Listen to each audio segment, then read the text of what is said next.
Welcome to the social-engineer.org podcast number 142. This is the security awareness series. And you see what we did there, right, Ryan, with the capital SE I and did. security. That was great. We're pretty smart. I'm your host, Chris Hadnagy, the founder and CEO of Social Engineer LLC, the social-engineer.org, and the Innocent Lives Foundation. And I've been your host since, 2009. I am old. And I am here with my co-host, Ryan MacDougall. Hey, Chris. I'm happy to be here. This is Ryan MacDougall. I'm the Chief Operating Officer at Social Engineer LLC. I'm in charge of making sure that the machine of SECom runs smoothly during all of our SE engagements, both pen tests and other client initiatives. I've been in the information technology field for about 23 years, with the last 8 years being focused in penetration testing and security awareness. And I'm really happy to be here. And he's our COO. He's I said awesome. That. I know, but I'm just emphasizing it. Okay. So this episode is sponsored by that very same company, Social-Engineer LLC. We're a premier information security consulting and training company. We were founded in 2003. That's a long time to be doing social engineering. We specialize in the art and science of social engineering and focusing on how humans make decisions and trying to understand why social engineering attacks work. Then we work with many companies around the globe to help them get educated and take action to protect their people and their infrastructure against social engineering attacks. You can find out information about our services like phishing as a service and vishing as a service on www.social-engineer.com. Now let's get to the good stuff. Our guest today, not our host, I'm the host. Our guest today How long have you been doing this? I don't know. I've been doing this for 1 month. Our guest today is Brian Phillips. And Brian's been a friend of mine for many, many years. Actually, I have a really interesting story about how Brian and I met, which maybe I'll tell during the podcast. But Brian has over 25 years experience in the IT and InfoSec fields. And it looks like he has one cert per year. Well, a little more than that, because he has 26 certifications under his belt. In the past, Brian has built security organizations, chaired security advisory boards, and implemented risk management processes in order to raise security awareness. And for the last 18 years of this career, he's worked for Macy's. And currently, Brian is responsible for information security at Macy's, which includes 850 department stores and corporate sites. That sounds like not a small job, Brian, but welcome to the show. Thank you, Chris. It certainly keeps us busy. Yes, I could imagine, especially in a world that is being struck by a global pandemic, and you work in retail. Oh, yes. It's made the last year very interesting. I can't even imagine what that's been like for you and all your folks at these 850 locations globally. I mean, I'd like to just start off there if we can. How has security changed for you in a global pandemic in a retail environment? Right.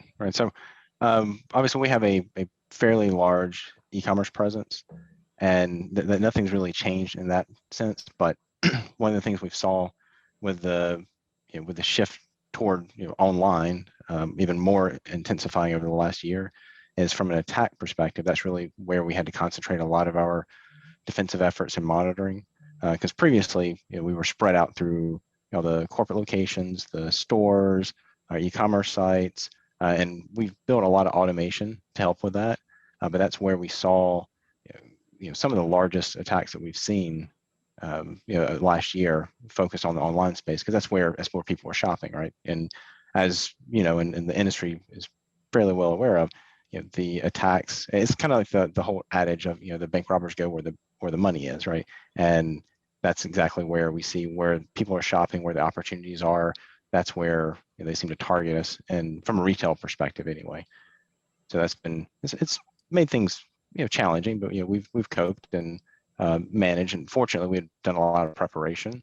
So it wasn't the percentage of increase was unexpected, if you will, on how high it jumped, but we had the foundation built out already, so it wasn't anything that we couldn't handle, fortunately. So we just had to apply more focus in that space, but it all worked out really well. I'm always I want to move on to like the security organization questions, but this thing just always strikes me as odd. In the past, in this country at least, if you walked into any store with a mask on, people would have automatically distrusted you. You know, they would have been like, Oh, yeah. this guy's a thief. What is he doing? Now, if you're without a mask, you are the weirdo. And yet you're in a retail store, which probably really hurts shoplifting, because now I can wear a hat and a mask. And if I put some sunglasses on, you basically can't see my face. You Right. have no Right. identifying marks. I mean, Right. are you also, besides being part of InfoSec and IT security, do you also have to worry about that as part of your job? I'll say yes, but to a lesser degree. We work closely with what people traditionally know as loss prevention services in our organization, and that's really their primary focus. They monitor the video. They have unmarked agents, if you will, in the stores, all those types of semi-clandestine type things. But really, when they get into where they work with us is from a technology perspective. If we have things where they have a potential suspect, right? We'll work with them to actually put, we can match up the MAC address of their phone at a certain time stamp when we saw them in the store, so we can actually place that person at a store at a certain location. Those kind of things. That's cool. Especially if we have break-ins that happen. Believe it or not, people actually break into malls, which I never would have crossed my mind, but that's a fairly common thing. But pretty we work with with them all from the that cameras side. there. Right. Seems And like they a never really turn dumb off. thing. They never turn off, right? I mean, people think the store shuts down, we close everything off, but the cameras run all night long, right? Yeah. So it's added some challenges to their space, but they've adapted really well. So it's most of that was more low tech anyway. Mm-hmm. So it didn't we weren't we don't do like facial recognition or things like that. So it's not it didn't really hamper us from a technology perspective. But they've maintained. But yeah, it definitely did add additional challenge. In the same way, like you said, even you walk into a bank, which I guess you can still do. I haven't done in a while, but it's walking in with a mask. It's just it changes the whole dynamic. It's just it really does. They won't even let you in without a mask at this point. Right. It's strange. Where a year and a half ago they wouldn't let you in with a mask. It's just anyway. I know. And now people have masks with all sorts of things on them, which just throw you off. I mean, I have a mask that looks like the Hulk's mouth. You walk around with that and people just look at you really strange. I think I even have it here somewhere. I would have pulled it out to show you, but oh yeah, here it is. Look. I'll show you for everyone at home that's watching. That's wow. So I walk into a bank with that thing on, and I'm right away a target for getting tased. Anyhow, that's not what we're here to talk about. So 25 years of experience, 18 years at one company. How do you build an information security organization from the ground up? Oh, a lot of time. So I was fortunate enough to actually be security person one with my company. And from there, I got the honor of hiring and building out the team before we really expanded. And it kind of really shifted. We kind of had a tailwind after 2013, 2014. If you recall, a lot of the retail-based data breaches that were in the news. I won't name any specific ones, but those were close partners of ours at the time when they were hit, and still are. Our threat teams work together and those types of things. But that really put the spotlight in the retail space, where before, if you were in banking, if you were in fintech or another space, obviously that was a major focus. But from a retail perspective, we were doing what I felt was our due diligence at the time, but it wasn't really a board level conversation on a regular basis, and that really shifted during that time frame. So our program really accelerated from the 2014 timeframe to now, and we've been building on it and adding additional focus and depth in a lot of the spaces that before we had coverage in, but it wasn't to the depth that we really wanted. So what do you do go ahead, for presenting these ideas that you have for security awareness to the primary stakeholders? Like, what are the arguments that you're making to them to really get them to understand what the purpose of what you're doing is? Right. So that's a very good question, right? So you have to make it relatable, right? So if we're talking about business partners, it's something where you have to kind of walk around to the other side of the table and sit down with them, right? This is not something, it can be an adversarial relationship. And kind of going off the mantra, Chris, that your company lives by, leave people better off for having met you, right? You want to do that with your business partners as well. So it's not something with, I think it was Marcus, in the January podcast that was talking about, the no police and those types of things. Mhm. And that mantra has absolutely changed, right? That hardened, the security is a yes or no type of approach. That's fundamentally changed in the industry, and thankfully so, right? So it's now to a point where you have to understand what they're trying to do and partner with them. And the same thing from a security awareness perspective. What's their concerns? What's their touch points? What really makes it ring home to them? And then you just craft your message around that. It's something where you can take it from multiple angles, right? Security awareness is such a broad brush. If you're talking to engineers, if you're talking to marketing, if you're talking to merchandising, if you're talking to HR, it means something completely different. Even though fundamentally from a security perspective, we're carrying the same message forward. You just have to craft it a little differently. Yeah, so I think this is a good time to tell the story, because I have a follow-up question to Ryan's, because this is a really important topic. So I can't remember the DEF CON, but I can remember it was many, many DEF CONs ago, because we've been doing this. This will be our 12th year. So I think we got to go back into maybe my 4th or 5th year running the social engineering capture the flag. And we chose retail that year. And one of our targets just happens to be Macy's. And we finish our call, which was quite devastating. And then you walk up to the table and you say, "I'd like to speak to you at the end of today." And I'm like, "Sure, we'll try to make time." And you slide your card across the table at me upside down.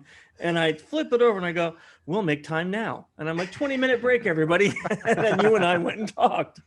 And I was expecting a, size 12 in the wrong orifice. And I didn't get that. What I got was, wow, that was amazing. Tell us what we could do better. Tell us how we can improve. And that gave me hope, because up until that point, any company that approached us was like, "You're dirty, you're horrible, we hate you."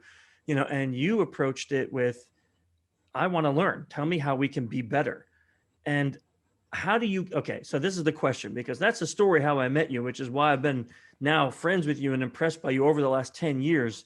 But how do you get there? How does an organization, not just you, Brian, but how do you get your organization to a place that looks at things like that and says, "I want to learn from this, I can be better," and not as an adversary? Right. So a lot of that goes with how you're driving, what is seen as security from the internal organizational side. And every single person I've hired over the years, we've had we brought in a lot of good talent. And the one thing I would say that's the one thread that streams kind of across all of them is almost this obsessive nature to get better at what they do, to learn. They really love this space, right? The one thing I can say is all of my leadership team, we're security people at our core, right? We don't just do this as a day job. This is not, we don't go to work and pretend to do this or pretend to enjoy what we do. This is, we grew up from this being kind of a hobby, doing it at nights, weekends, and the only way I can really describe it is almost being borderline obsessive. Where we're reading, we're listening to podcasts, where constantly, you can never get enough. Unfortunately, the security industry evolves fast enough to where you can never, read everything and learn everything. So I think that's probably the core of it, because that spreads, right? That sentiment's contagious.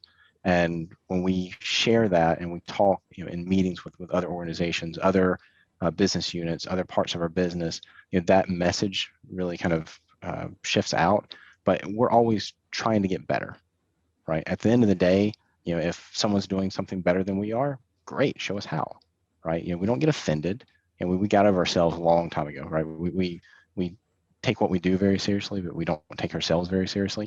So we know there's always a better way, and thankfully so, right? Otherwise, if this was as good as it gets, I'd be scared, right? So, so we're always learning. Exactly. If it's something we've perfected a process, okay, great. Can we automate it?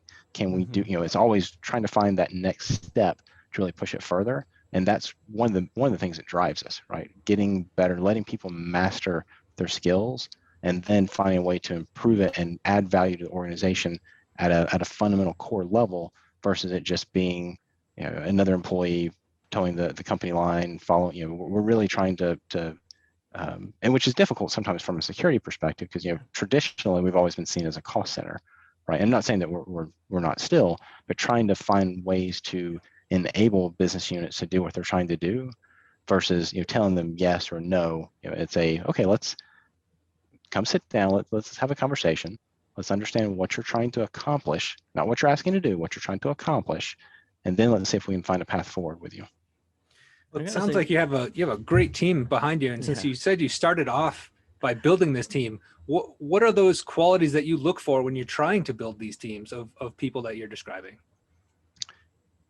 Without oversimplifying it, this ingrained nature to learn, right? All the skill sets in the world can be great, but it doesn't matter if you're not willing to apply them. And at some point, I always have to remind our team, especially our senior team, sometimes, at one point when especially when we're going through the interview process, at some point, no matter what at one point you didn't know that, right? So you had to learn too.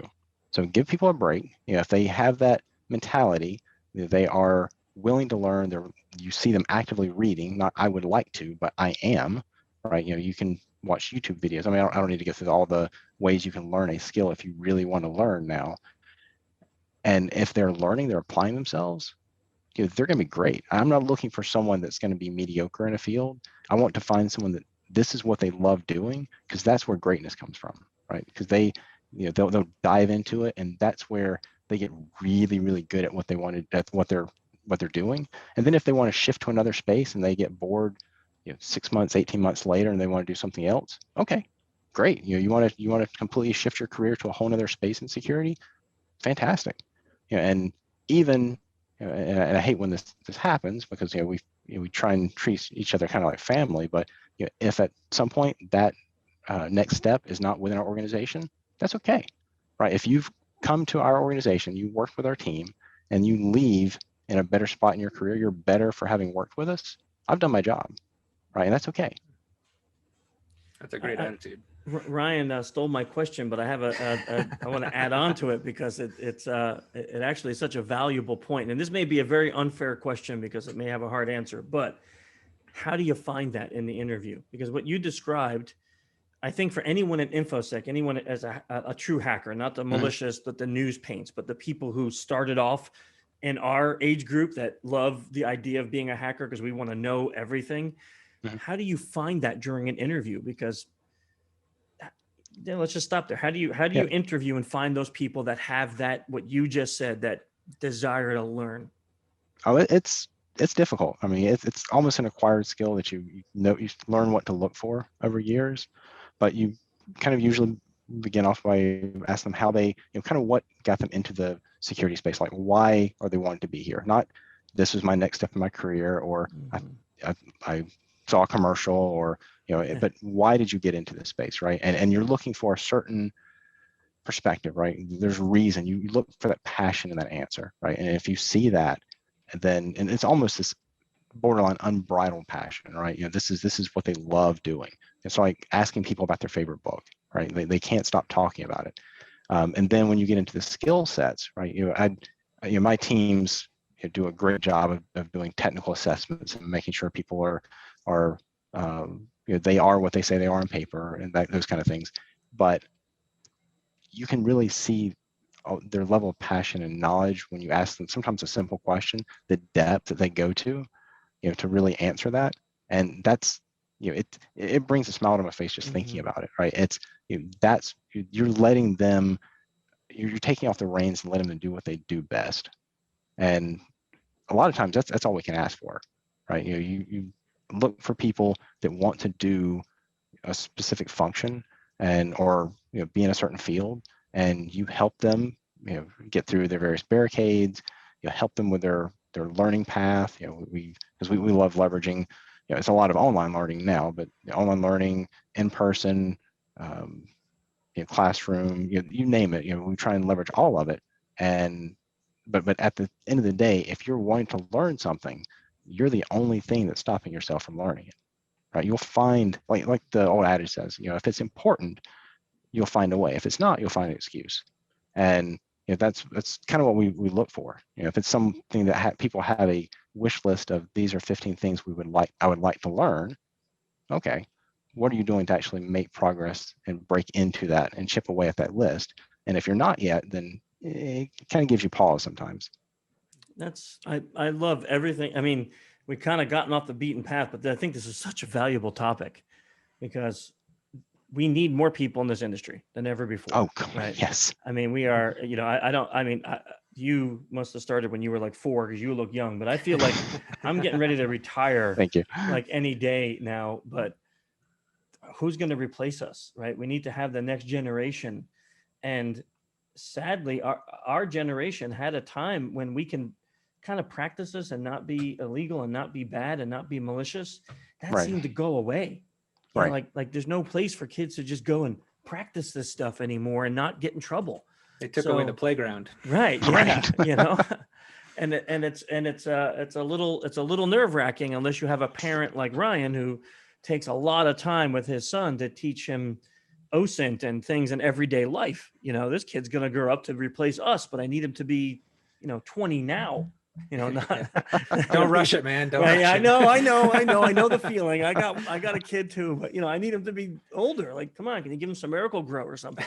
So in the meantime, if you can't find people like that, how do you get them there? Like, let's say you have an employee you really love, like you want this person to stay. They have the skill, they have the intelligence and the desire. Is there something that you do on your teams to kind of get them into the spot that you want them to be? Sure. Yeah. Really, you find that almost diamond in the rough, right? You're looking, you find that passion, you find that that mental acuity where someone's really wanting to dive into a new skill, a new silo within the security space, or they're just wanting to get into InfoSec in general, right? And they're passionate. They've always been good at what they do, but it's totally different. They may be a developer, they may be whatever. We look for ways that they can start applying their skill sets in our space. And then, because when we get into, I'll give you an example. We started doing application security a few years back, and really focusing in, at the dev levels. We knew security, right? So we hired developers, and then we taught them security, because I can't do. I mean, I'm my scripting is dirty at best, right? I feel you. But it gets the job done, right? But Yep. you don't want to look at my documentation. But so flipping that around and finding people that have the skills that add value to the team overall, and then you want to round them off with the security pieces. That's what we can teach, right? And that's the hardest problem is getting us to stop talking about it. But we partner them with other people in the space that either have those skill sets or are learning the same types of things, and then it just kind of happens naturally. Yeah, you identified something that's interesting to me, because I've had numerous conversations with people about this recently. There's some fields where you have a job. I was an insurance sales guy at one part of my life, and I did it from 9 to 5. And I'm not bragging, but I was really, really good at that job. But when I went home at 5, I didn't talk about insurance. I didn't sit around with my friends and family and talk about insurance. But then there's some jobs where you live it. Like, I was a chef for a little while, and you live that. You talk about food, you make it at home, you practice. And I feel like IT, I feel like security, being an adversarial simulator is that. It's like, if you're not talking about it on your time off, maybe this isn't the career for you because you don't have the passion, and you need it because the hackers that are breaking in, the malicious guys, they have the passion, and they're not sleeping at night so they can attack us. So we got to have that same level of passion to protect. And you kind of identified that by how you find your team. I think that's really valuable for people to hear. So thank you for identifying that. I know that wasn't a question. I was kind of giving you some long-winded praise for eloquently putting something that we need in this industry very, very well. I would completely agree. I mean, that's kind of how you see that mindset, right? Yeah. And it's hard to find, I mean, we've recently hired people, and you put an ad out there and you get hundreds of resumes, hundreds of them. I mean, our last job that we put out there, we had 420 resumes, and you're trying to sift through them to find that like you said, that one diamond to go, okay, we want to hire you. And that's a hard process to do what you just said, but find that one person who is going to stay as awesome as they are during the interview, Right. which is not always easy. Right. So I want to get back to the idea of security organization, because and this actually fits in because of the people are a big part of that. But how do you align the security initiatives that you have in your department with business goals? How do you find that to be the case? That's always a challenge. And the biggest part, if I had a crystal ball, I could see where the business is going next, that would make my job a lot easier. But without that, it's really working and partnering with your business partners internally to find out what they're driving toward, what their next big projects are, what they have on their radar. So you can try and align to ensure that you're there to support them. And because at the end of the day, that's really what you're there to advise, advocate, and really help them embrace security inside their processes. And it could be a new authentication protocol they're trying to add because it's a new third party they're bringing in. It could be anything. You just want to make sure that we're ready and we get lockstep with where they're going. And assuming it's not too insane, that we partner with them and try and help get them there. Because generally speaking, they're trying to do something that's good for the business, to help our customer base out, to help sales, to help top line, to reduce bottom, whatever it is, it's generally positive from a business perspective. So we're trying to align with them to help them with that action, and give them guidance, right? And there's, like even I'll go back to what Marcus was saying in January, it's yes, but with conditions. Yeah. So, we're trying to, okay, we think we can do that, but here's what it would take, right? And then it changes the dynamic of the conversation, where you're trying to help them solve for their end goal versus it being this adversarial back and forth on should we, shouldn't we? Mm-hmm. Because once you say yes, it's that's whole getting to yes, right? Once you get to that point, they're like, okay, I've won something here. Now it's how. Well, the details. That's details are important in our world, right? Yeah. So do you have any techniques you use in those conversations to try to convey what you're trying to do is just as important as what they're trying to do? Yes. And it's, I know we're probably a little early, but there's a book by Chris Voss, right? It's called Never Split the Difference. Yeah. And he gets into negotiation, and that's a great prep work for a lot of it. I mean, a lot of the things that Chris, that I've learned from your classes over the years, you combine those together, you're basically preparing for how you want the conversation to go. And you can never really lead people, right? And that's one thing I've definitely found, but you can shift the perspective a little bit. So you're not going in trying to prove that your side's just as important as theirs is. It's not. To them, it never is going to be. So as long as you accept that going into it, then just help them align with yourself, with your goals, or kind of vice versa, depending on how you're looking at it.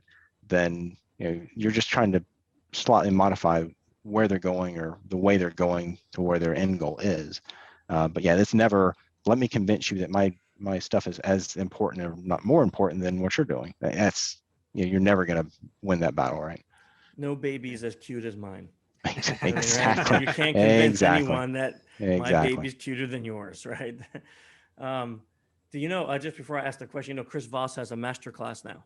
If you've ever seen the masterclass. Oh, yes. I've taken it. It's fantastic. He's that we had him on the podcast, and he was a great guest. But his book was just, I think it was phenomenal, taking FBI negotiation techniques and bringing them to everyday use.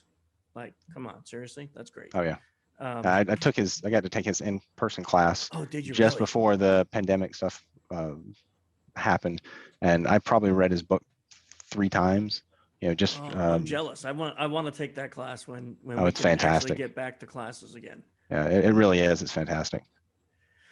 So I did a speech recently at a university and I got asked this question, which I want to ask it because when I got asked, I thought this was a shocking question because I maybe a little narcissistically thought it was obvious, but let's hear it from someone who does this.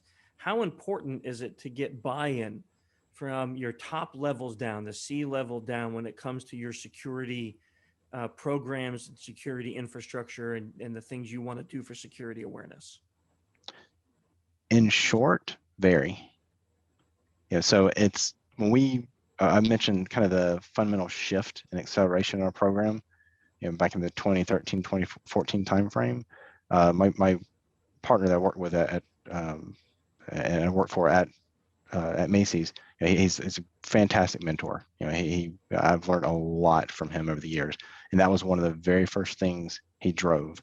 I was making sure that we got buy-in from the board, and because sure it made sense, but I didn't realize to what depth we needed that, right? And because once that we aligned and with them and they saw what we were trying to do, then all the pieces, all the support, all the barricades that we used to run into, things seemed to just vanish, right? And they didn't just vanish. I mean, they dematerialized. Things just all of a sudden the path forward was there. And from a funding perspective, if we ran into a new challenge that was unforeseen, we had they were backing us. So it fundamentally changed the way we were able to deliver security defense, detection, all our penetration testing, vulnerability assessments, everything across the board. We got partnership. I mean, I'm not going to say it was our nirvana, but it was a dramatic change from where we were before. It's a huge difference. Yeah, I agree with you 100%. When we work with companies and we see a company that has buy-in from the top down, it's like you sign the contract and you're working, right? As opposed to companies that don't have that buy-in. You sign the contract and we'll talk to you sometime this year, right? Maybe, or two. It's just it's a relief to hear it not from the vendor standpoint, because we're vendors, so we always say that, right? But to hear it from the inside standpoint, to where you're feeling the same thing, getting that buy-in makes your life easier. I think validates for anyone who's listening to this, because we get asked that question in speeches sometimes, because people, I think, they don't have an organization like yours, and obviously you helped develop that, but they don't have one like yours where maybe it's so open to these kind of ideas. So they're constantly fighting to get some of these programs initiated. That seems like it would be a very stressful add to the stress of being a protector. And now you have to add that, right? Convincing everyone. You definitely see it. The one thing I will say from getting backing from the board level is you're now at a very high level on the hook to deliver what you've said. Hey, this is what we want to do. We're wanting to deliver said project. It's not, we can't get it done this year. We'll kick it out another year, or we'll kick it out another year, right? So as you've committed at a very high level of delivering certain functions or certain features or certain programs, et cetera. And so that does add a different level of stress, if you will. But from a support perspective, you absolutely have to have it. Yeah. So what was the general time frame between when you being a security employee one to getting to that point in your organization of having that executive buy-in? Like, how long did it take you, and do you have any particular challenges that you had to overcome to actually get to that point that you can talk about? Like I said, really a lot of it was external, right? So we it's almost no good catastrophe goes unleveraged in the security space, right? So when all these data breaches were happening in the news, we were getting questions as to, hey, could this happen to us? What happened? So they were coming to us, right? So it wasn't just us saying, hey, we need to talk with you about something. This is going to be uncomfortable. But they were asking a lot of the questions. So we took that and really helped sell the program, things that we've been working for. You have to have that strategy, you have to have that approach ready. So when you get asked the questions, it doesn't come as a surprise. It just helps accelerate what you want to do already. So that's really where we were. We had, I'm not going to say we had everything fully vetted out, but we at least had our strategy and our approach.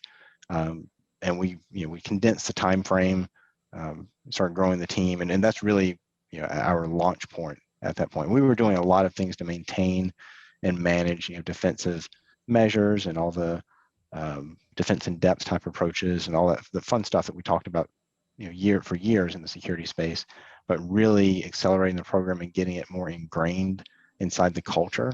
That probably was the catalyst that really shifted our program forward. Mm-hmm. It's something I think that is interesting to talk about, because it doesn't sound like you use them in a negative way. Like somebody gets hacked and you're like, hey guys, this is going to be us, give me money. Right. Sounds like you use them in a very educational way, which I think is a really important point for anyone listening that's in a security organization to hear, because too many people, I feel, even vendors, like people like that are competitors, like you'll hear them use these events as almost a sales pitch. Like, do you want to be the next so-and-so? Call us. And it's like, ooh, that feels a little extortion-y, And from the customer side, that's exactly how it feels. Yeah. Because it's typically you roll your eyes and you move on, right? And that's that sales pitch. I mean, if it's working and that's how you're running your program, that you're running scared, you got more challenge you got to work through. Yeah. I mean, we see that tactic even now. I mean, I'm not sure if they do get bites off that from some companies, but it's, if that's anyway. Listen up, salespeople. Any Yeah. salespeople listening to this, don't Stop call it. potential clients and say, "Don't be the next." Insert name. Don't do that. That is, fear does not work. And if it does, I agree with you. It's a very short-term relationship. As soon as you do the test or you do the audit and they're calm again and their brain returns to rational thinking, they go, why are we with these people?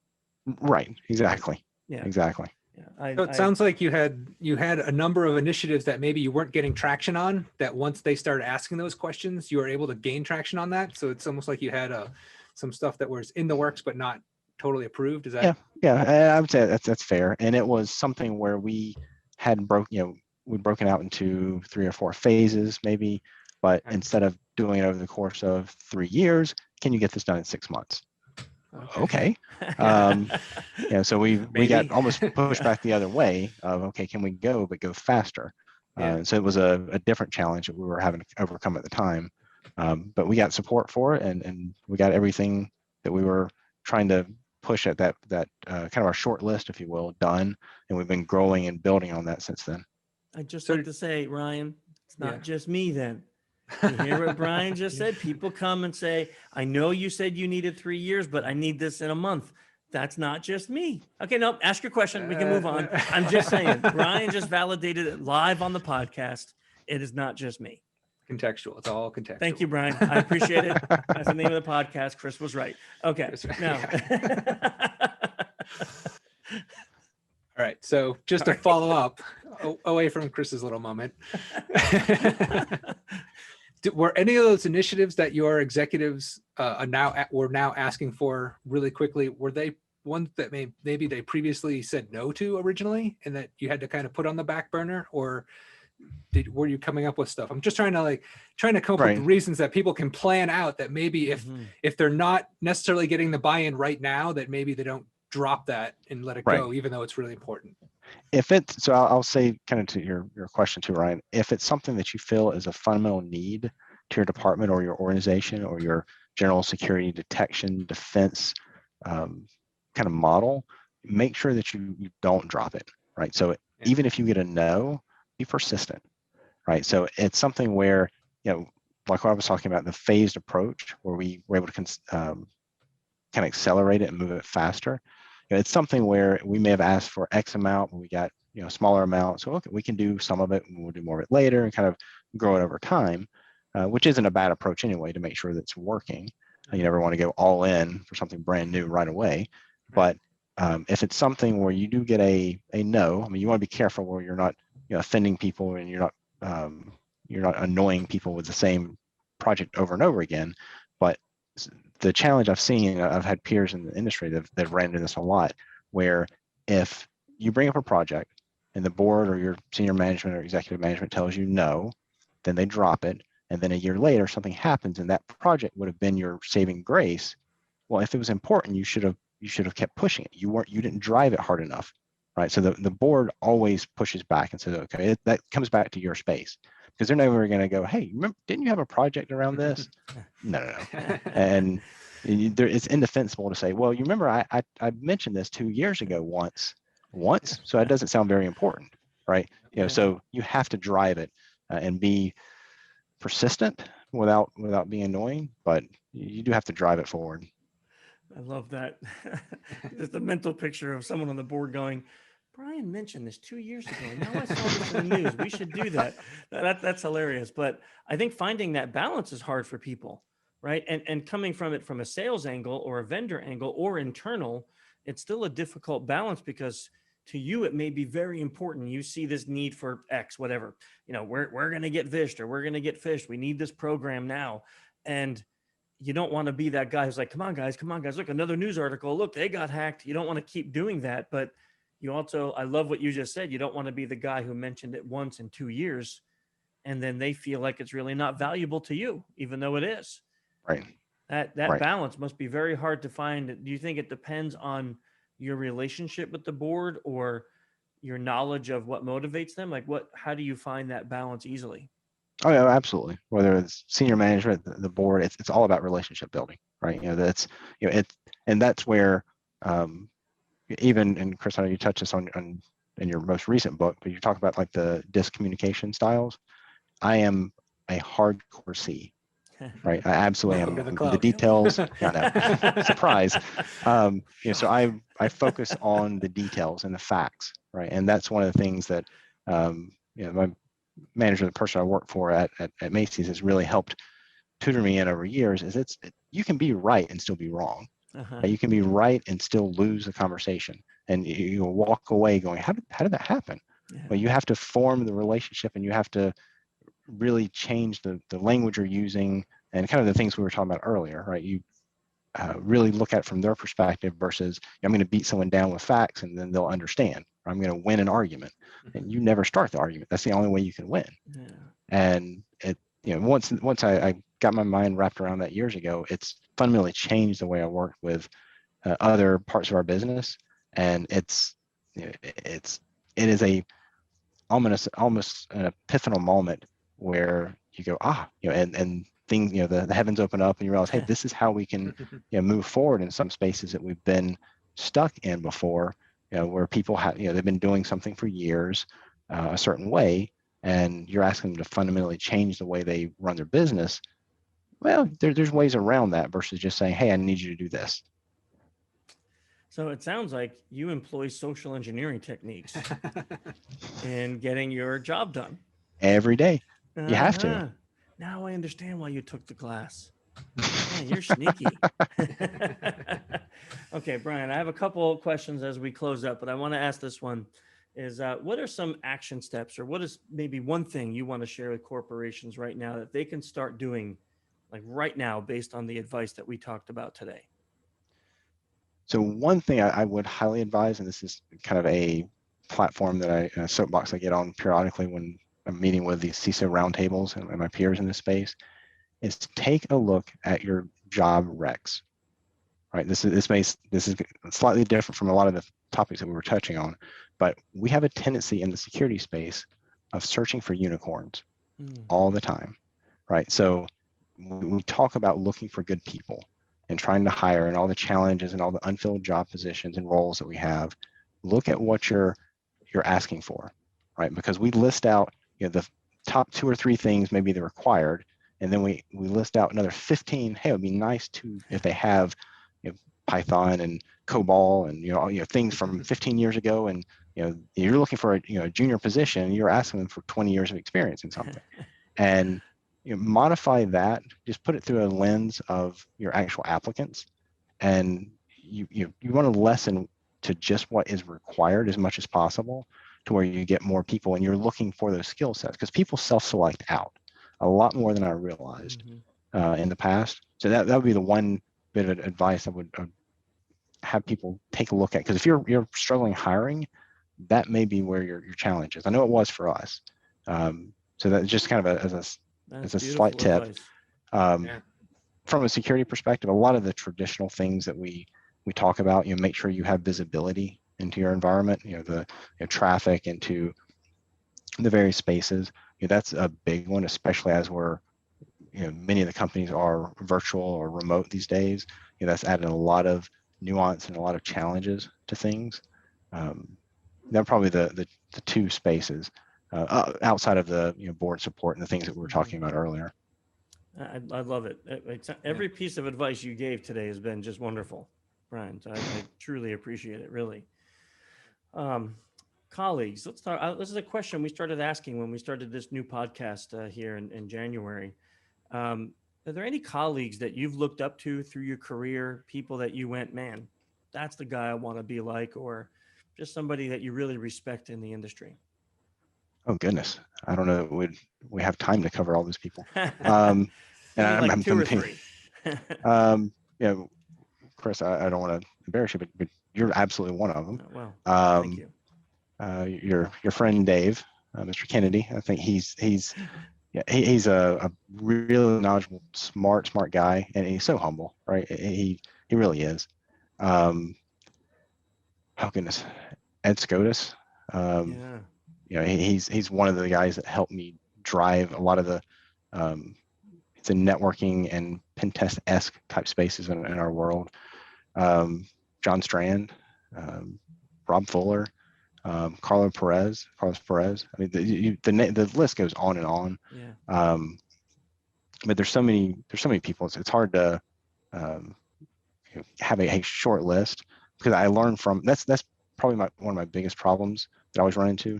I refer to them as security squirrels, but I get distracted easily. I want to dive really deep into space A, and then I see something shiny in space B, and I want to, now I'm diving deeper into reverse engineering or forensics or defense or pen testing, or I want to learn everything, right? I want to learn all the things, and that's a challenge, but that's why I have so many people have helped me in different fields and aspects and elements of our space. I can't give you just one person, but it's anyway.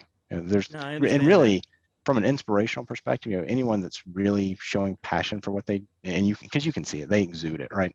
And it's inspirational, right? And you really get inspired by seeing someone dive deep in their space and and they share with others, right? That's probably the big thing, because we have a lot of smart people in our industry, and not all of them are willing to share, but we do have a large number of people that it doesn't matter who you are, where you came from, if you're just trying to get into the industry, or if you've been doing it for 30 years, if you want to learn something, they're willing to share and have a conversation with you, and that means so much.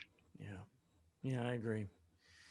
Brian, if you had to recommend a book or two, I know you mentioned one, which we can re-mention, but are there any books that you think would just be great for people to read to learn some of these things? Oh goodness. So I mentioned Never Split the Difference earlier. I think that's definitely a good one.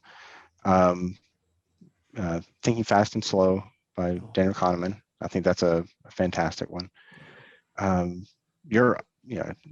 to plug it again, but your most recent book, Human Hacking, I think is harkens back to a lot. If you probably remember the How to Win Friends and Influence People by Dale Carnegie. I probably read that book once a year. It's a great pairing, right? Probably anything that Robin Drake or Joe Navarro has written. I mean, I can't just pick one. And then probably one outside of the typicals is a lot of the books by Simon Sinek, like Leaders Eat Last. They get into touches on some of the chemistry around what motivates people and those types of things. So I think it's an interesting perspective to kind of keep in mind when you're helping drive and lead teams. Who was just telling me? Oh, it was Robin. Robin Drake was just telling me about that Leaders Eat Last, and he said that he said you should pick that up. It's a really great book about leadership. I thought, so now you're the second person that has referenced that book in like a month. That's kind of amazing. That's cool.